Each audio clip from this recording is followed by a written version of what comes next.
Hi, I'm Luella Tulibas. I'm here to discuss about sustainable development. Did you know that each year 6 million hectares of productive dry land is transformed into desert? If this continues, in the next 30 years, this will be as large as Saudi Arabia.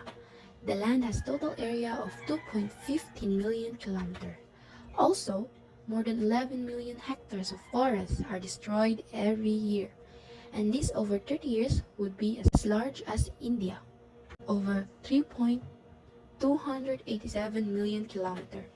The publication of Our Common Future, and also called as the Brundtland Commission Report, provided a comprehensive definition of sustainable development, open and close parenthesis, accelerating deterioration of the human environment and the natural resources and the consequence of that deterioration for economic and social development.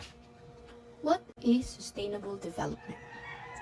Sustainable development is the ability to meet the needs of the present without compromising the ability of future generations to meet their own needs. Chambers and Conway, 1992. It contains within it two key concepts. First, the concept of needs, in particular, the essential needs of the world's poor, to which overriding priority should be given. For my example is education in remote area. No, education is essential. Labaw na sa mga naa sa remote area or sa bukid nga puyo. No, para makabalusad sila ang nanaydagan sa world, kabalo sila sa ibuhaton if munaog sila sa city. Ikan sa bukid, munaog sila sa city. The idea of limitation imposed by the state of technology and social organization and the environment's ability to meet present and future needs. No? Mura ni siya og nag-money budget ka. If you have, kung imong sweldo is 12K sa kinsina, no, imo na siyang budgeton sa food, sa savings, sa needs, and sa want nimo.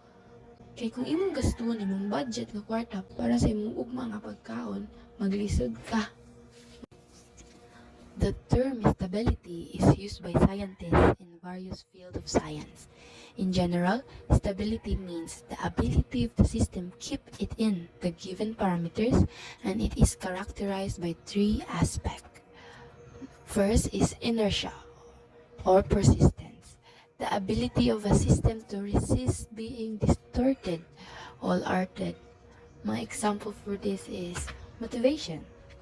No?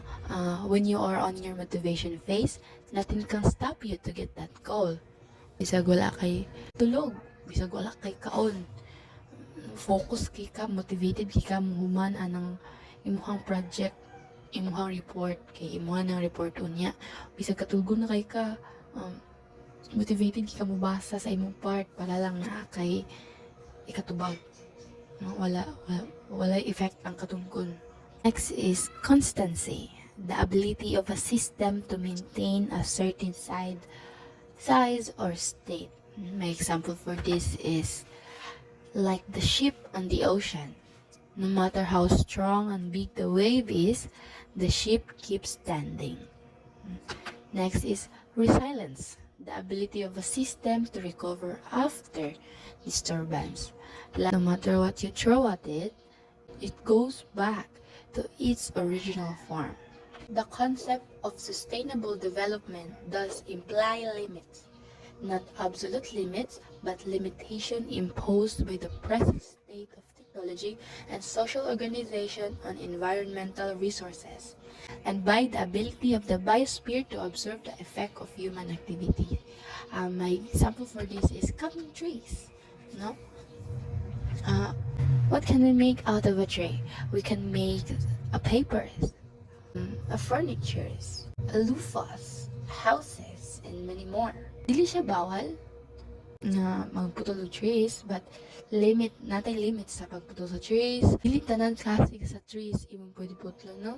Na endangered species na punuan nga dili pwede putlon.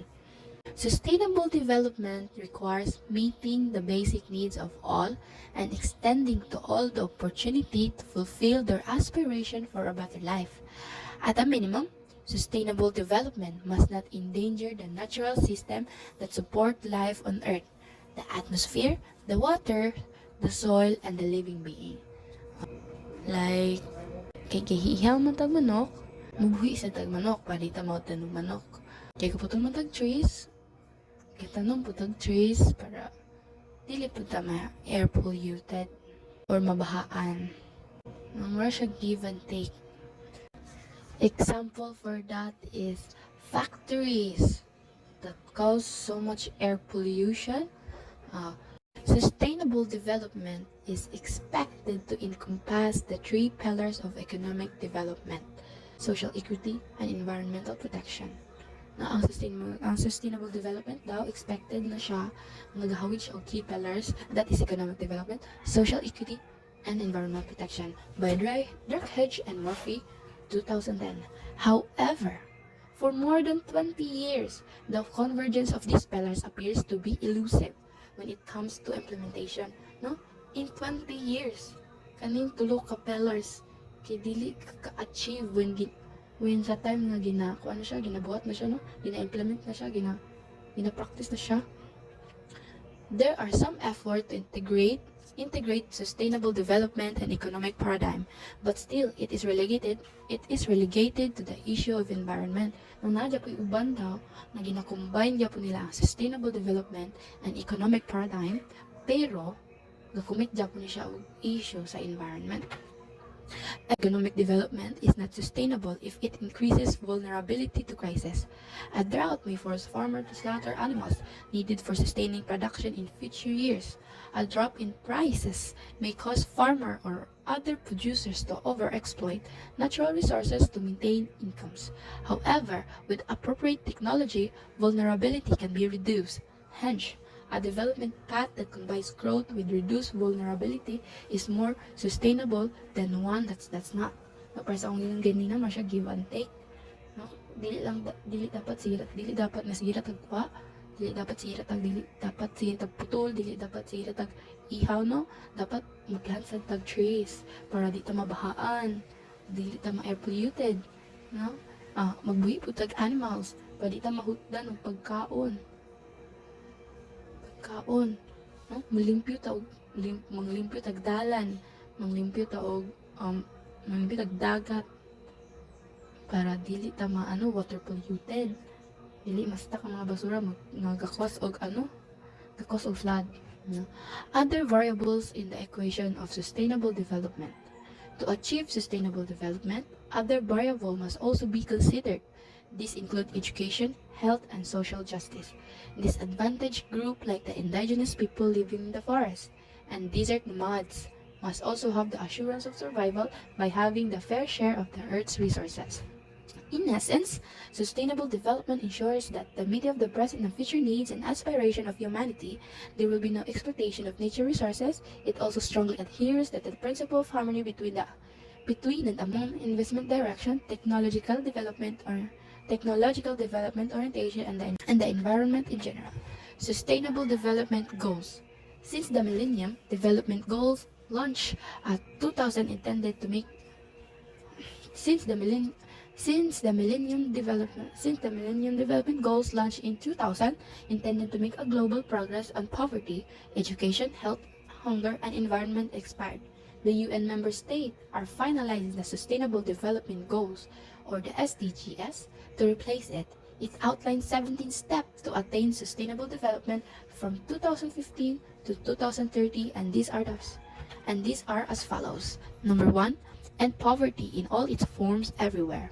2. End hunger, achieve food security and improve nutrition and promote sustainable agriculture.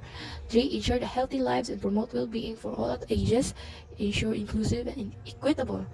Number 4. Ensure inclusive and equitable quality education and promote lifelong learning opportunity for all. 5. Achieve gender equality and empower all women and girls. 6. Ensure availability and a sustainable management. 6. Ensure availability and sustainable management of water and sanitary for all. 7. Ensure access to affordable, reliable, sustainable, and modern energy for all. 8. Promote sustained, inclusive, and sustainable economic growth, full and productive employment, and a decent work for all. Number 9, build resilient infrastructure, promote inclusive and sustainable industrialization, and foster innovation. 10, reduce inequality within among countries. 11, make cities and human settlement inclusive, safe, resilient, and sustainable. 12, ensure sustainable consumption and production pattern. 13, take urgent action to combat climate change and its impact. Number 14, conserve and sustainable use of the ocean, seas, and marine resources for sustainable development. 15, protect, restore, and promote sustainable use of terrestrial ecosystem, sustainable sustainably manage forests, combat desertification, and halt and reverse land degradation and halt biodiversity loss. 16. Promote peaceful and inclusive society for sustainable development, provide access to justice for all, and build effective, accountable, and inclusive institutions at all levels. 17. Strengthen the means of implementation and revitalize the global partnership. That's all. Thank you.